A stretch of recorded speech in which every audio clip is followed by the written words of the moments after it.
ఈ వీడియోలో కుంభరాశిలో శనిగ్రహ సంచారం వల్ల వృషభ లగ్నం వారికి కానీ వృషభ రాశి వారికి కానీ ఎలాంటి ఫలితాలు ఇస్తాయనే విషయాన్ని ఇక్కడ వివరిస్తున్నాను. ఈ ఫలితాలు 30 జూన్ నుంచి 15 నవంబర్ వరకు ఉంటాయి.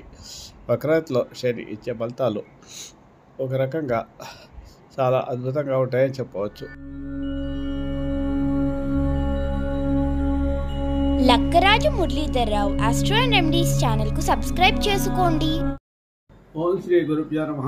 ఓం శ్రీ మహాగణాధిపతి అందరికీ నమస్కారం. ఈ వీడియోలో శని వక్రగతిలో సంచారం ఫలితాలు ఎలా ఉంటాయి ఈ సంవత్సరం అనేది ఇక్కడ వివరించడానికి ప్రయత్నిస్తున్నాను. శని ఈ సంవత్సరం 2024లో జూన్ నెల 29 నుంచి వక్రగ మార్గంలో ప్రయాణిస్తూ నవంబర్ 15 వరకు వక్ర మార్గంలోనే ఉంటాడు.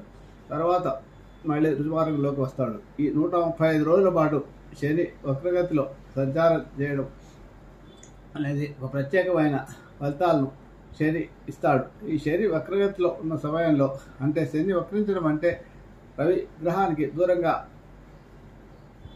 వెళ్ళడం అన్నమాట. వక్రించడం సాధారణంగా తన వెనుకున్న రాశిలోని ఫలితాలు ఇస్తాడు. కానీ ఈ సంవత్సరం ఈసారి రవి కుంభరాశిలోనే ఉంటూ కుంభరాశిలో మార్పు చెందకుండా కుంభరాశిలోనే వక్రగతిలో స్నేహాలను మళ్ళీ తిరిగి రుజుమార్గంలోకి 138 రోజుల తర్వాత రుజుమార్గంలోకి వస్తాడు.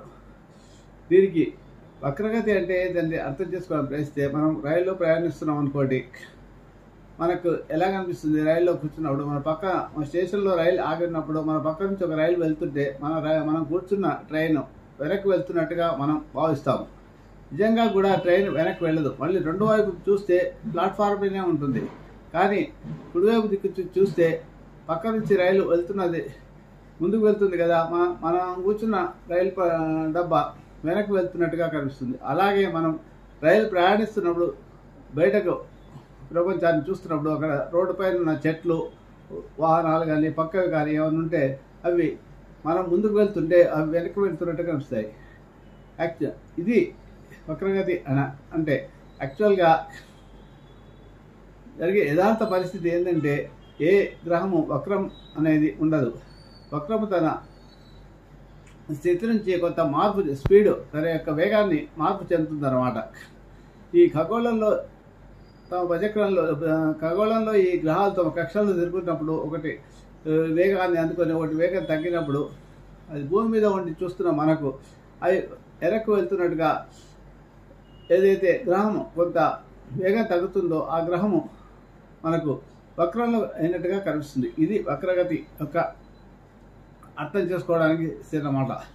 అయితే ఈ శని కుంభరాశిలో సంచారం చేస్తూ వక్రగతిని పొంది జూన్ 30వ తారీఖు నుంచి 15 నవంబర్ వరకు 135 రోజుల పాటు వక్రస్థితిలో ఉంటాడు. ఈ వక్రస్థితిలో వివిధ రాశుల వారికి ఎలాంటి ఫలితాలు ఇస్తాడనే విషయాన్ని ఇక్కడ పరిశీలిస్తే, ఏదైనా గ్రహం వక్రగతిలో ఉన్నప్పుడు తన బలాన్ని కొంత ఎక్కువగా తీసుకోవడం వల్ల, సూర్యునికి దూరంగా వెళ్ళడం వల్ల ఆ గ్రహం యొక్క బలం పెరుగుతుంది అన్నమాట.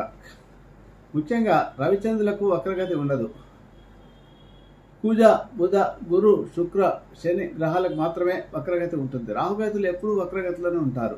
ఈ కుజ, బుధ, గురు, శుక్ర, శని గ్రహాలు ప్రతి సంవత్సరం కూడా ఏదో ఒక సమయంలో కొంతకాలం వక్రగతిలో సంచారం చేస్తూ ఉంటాయి. దానివల్ల మానవ జీవితాల్లో కొంత మార్పులు, కొన్ని ఫలితాలు ప్రతికూలంగాను, కొన్ని ఫలితాలు వ్యతిరేకంగాను, కొన్ని అద్భుతాలు కూడా జరిగే అవకాశాలు ఉంటాయి. ఎవరికైతే చాలా ఒక రకంగా చెప్పాలంటే శని భగవానుడు వారికి అష్టమంలో కానీ ఏలినాటి శని ఉందనుకోండి, అలాంటి వారికి ఏదో ఇబ్బందులు కలుగుతుంటే ఈ వక్రగతిలో ఉన్న శని సంచార సమయంలో అద్భుతమైన ఫలితాలు ఇస్తాడు. దానివల్ల వాళ్ళకి జరగకూడని పనులన్నీ కూడా జరుగుతాయి. ఏవైతే వాళ్ళు ఎక్స్పెక్ట్ చేయరో అలాంటివన్నీ కూడా, ఎక్స్పెక్ట్ చేయని పనులన్నీ కూడా చాలా అద్భుతంగా జరుగుతాయి. అలాగే ఎవరికైతే జాతకంలోనే శని వక్రంలో ఉన్నాడో వారికి ఆ దశ, శని మహాదశ వచ్చినప్పుడు, ఈ శని వక్రంలో వచ్చినప్పుడు ఇంకా అద్భుతమైన ఫలితాలు లభిస్తాయి. ఈ విధంగా శని వక్రగతిలో ఈ 135 రోజులు చాలా అద్భుతమైన ఫలితాలు ఇస్తాడనమాట.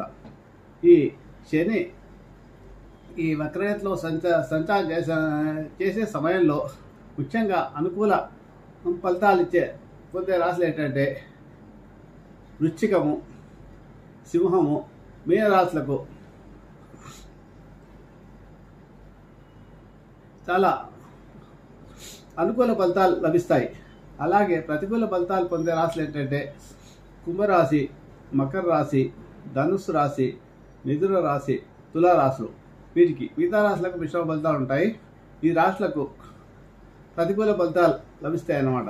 ఇకపోతే ఈ ఒక్కొక్క రాశి విషయంలో మనం ఇప్పుడు పరిశీలిస్తే ఒక్కొక్క రాశికి ఎలా ఉన్నాయనే ఈ శని భగవాన్ యొక్క వక్ర గతి సమయంలో ఇచ్చే ఫలితాలు ఎలా ఉంటాయో పరిశీలిస్తే ముందుగా మేషరాశి వారికి ఎలా ఉందో పరిశీలిద్దాం.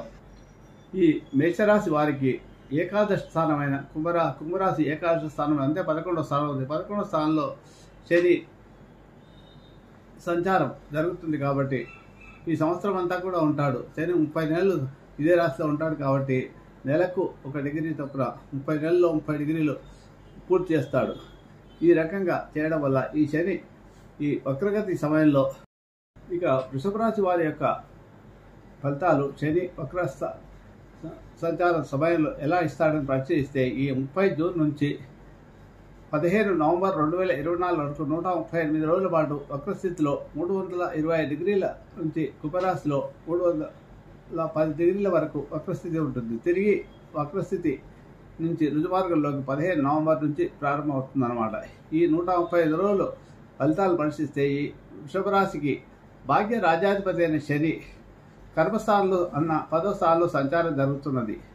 ఈ భాగ్యం అనేది వృషభ రాశికి బాధక స్థానం కూడా అవుతుంది. ఇక్కడ లాభంలో రాహు ఉన్నాడు, జన్మలో గురువు కూడా అంత మంచి ఫలితాలు ఇవ్వడు. అలాగే పంచమ స్థానంలో కేతు ఉండడం కూడా కొద్దిగా మానసికమైన ఆందోళన క్రియేట్ చేస్తుంటాడు. అలాగే ఈ శని కూడా వక్రస్థితిలో సంచారం చేయడం వల్ల కొంత వీరికి ప్రతికూల పరిస్థితులే ఉన్నాయని చెప్పవచ్చు. సామాన్యంగా శని భగవానుడు ఉపచాయ స్థానాలైన 3, 6, 11 స్థానాల్లో సంచారం చేసేటప్పుడు అధిక శుభ ఫలితాలు ఇస్తాడు. కానీ ఇక్కడ భాగ్య రాజ్యాధిపతి శని కర్మస్థానంలో సంచారం చేసే సేవల్లో కొంత ప్రతికూల ఫలితాలే ఉన్నాయి ఇవి వృషభ రాశి వారికి.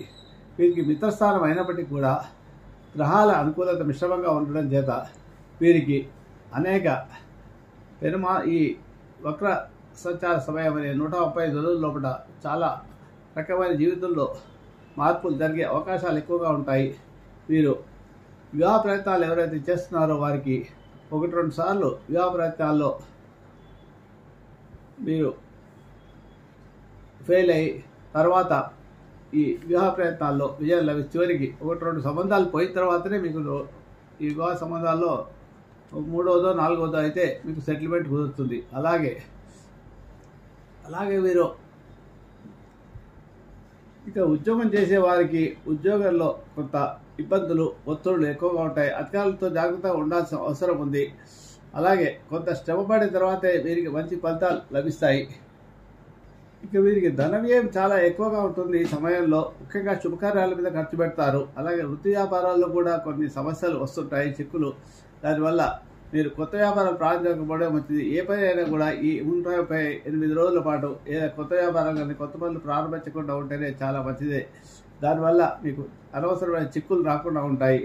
అలాగే ఏదైనా అగ్రిమెంట్ చేసుకునేటప్పుడు, డాక్యుమెంట్స్ రాసుకునేటప్పుడు కూడా కొంత జాగ్రత్త వహించవలసిన అవసరం ఉంది. జాగ్రత్తగా చూసి చేసుకోవాలి. లేదా అలాంటి అగ్రిమెంట్లు ఈ సమయంలో చేయకుండా ఉండడం మంచిది. మీరు ముఖ్యంగా ఆరాధించాల్సిన దైవం ఏంటంటే నీలాంజన సమావాసం రౌమిత్రం ఛాయ మార్తాండ సంపుతం తమ నమానుషేష అనే సూత్రాన్ని ప్రతిరోజు 27 సార్లు జపం చేసుకోవడం వల్ల ఈ బాధక స్థానంలో ఉన్న శని యొక్క అనుగ్రహం మీకు లభించి ప్రతికూల పరిస్థితి తగ్గుతుంది. మీరు ముఖ్యంగా శ్రమ చేయాల్సి వస్తుంది. శ్రమ అనేది ఏ రకంగా ఉంటుందంటే వ్యాయామం చేయడం కానీ, మెడిటేషన్ చేయడం కానీ, రోజు లేచి వాకింగ్ చేయడం వల్ల మీకు గుళ్ళకు వెళ్ళినప్పుడు చెప్పులు లేకుండా వెళ్ళడం, అలాగే ఇంట్లో నడిచినప్పుడు కూడా చెప్పులు లేకుండా నడవడము, ఇలా చేయడం వల్ల మీకు కొంత శని యొక్క అనుగ్రహం లభిస్తుంది. అలాగే ముఖ్యంగా పూజారులకు కానీ బ్రాహ్మణులకు కానీ పేదవారికి కానీ పేద బ్రాహ్మణులకు హెల్మెట్లు ఇవ్వడం చేత మీకు కొంత ప్రతికూల పరిస్థితి అనుకూల పరిస్థితులు ఏర్పడతాయి. పేదవారికి ఏవైనా దానం చేయండి. మీకు చాలా తోచినంత వరకు. ఇంటి ముందర పనిచేసే మున్సిపాలిటీ పారిశుద్ధ్య కార్మికులకు ఏవైనా బట్టలు కానీ నల్లని వస్తువులు కానీ డబ్బులు కానీ ఏవైనా దానం ఇవ్వడం వల్ల కూడా మీకు మంచి ఫలితాలు లభిస్తాయి. అలాగే ముఖ్యంగా జన్మలో గురువు ఉన్నాడు కాబట్టి దక్షిణామూర్తి స్తోత్ర పారాయణం చేయడం వల్ల కూడా ఓ పంచాక్షరి మంత్రం ఓం నమః శివాయ జపం చేసుకోవడం, దుర్గా సప్తశ్లోకి పారాయణం జపం చేసుకోవడం వల్ల కూడా మీకు మంచి ఫలితాలు లభిస్తాయి. కేతువు పంచమ స్థానంలో ఉన్నాడు కాబట్టి మంచి ఆలోచనలు విఘ్నాలు రాకుండా ఉండాలంటే ప్రతి బుధవారం గణపతిని గరికతో ఆరాధించండి. ఇలా చేయడం వల్ల మీకు మంచి ఫలితాలు. ఓం గం ఐం గణపతి అనే మంత్రాన్ని ప్రతిరోజు 105 సార్లు జపం చేసుకోండి. ఇలా చేసుకోవడం వల్ల విఘ్నాలు తగ్గుతాయి. ఇవి వృషభ రాశి యొక్క ఫలితాలు. మీకు నా వీడియో కనుక నచ్చితే లైక్ చేయండి, షేర్ చేయండి. ఈ వీడియో కింద ఉన్న బెల్ ఐకాన్ను క్లిక్ చేయడం ద్వారా నా ఛానల్ను సబ్స్క్రైబ్ చేసుకోండి. దీనివల్ల మీకు నా వీడియోలు అందుబాటులో ఉంటాయి. Thank you.